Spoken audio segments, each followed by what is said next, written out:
जागतिक पर्यावरण दिनाचं औचित्य साधून अवनी संस्था, किर्लोस्कर ऑइल इंजिन कंपनी आणि कोल्हापुरातील सामाजिक संस्थांच्या सहभागातून उत्सव पुनर्चक्रीकरणाचा, पर्यावरण रक्षणाचा या कार्यक्रमाचं आयोजन करण्यात आलं होतं.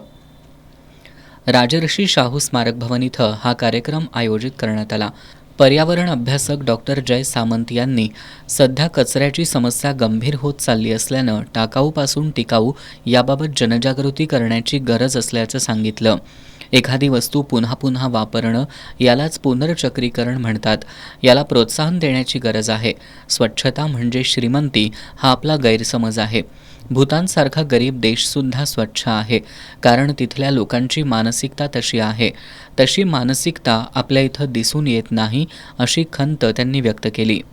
देशापुढं सध्या लोकसंख्या वाढ आणि अतिउपभोग घेण्याची बदलणारी वृत्ती यांचं आव्हान आहे. मानवाच्या अमर्याद गरजांमुळे निसर्गाची प्रचंड हानी होतीये. त्यामुळे सर्वांनी पुनर्चक्रीकरणाच्या माध्यमातून पर्यावरण संवर्धनाला हातभार लावावा असं आवाहन त्यांनी केलं. यानिमित्त शाहू स्मारक भवनाच्या बाहेर पुनर्चक्रीकरण भिंत निर्माण करण्यात आली होती. या माध्यमातून जुन्या आणि वापरात नसलेल्या वस्तू, कपडे, खेळणी, भांडी, प्लास्टिक आदी टाकाऊ वस्तू 5 जून ते 8 जून या कालावधीत सकाळी 10 ते रात्री 8 या वेळेत संकलित करण्यात येणार आहेत.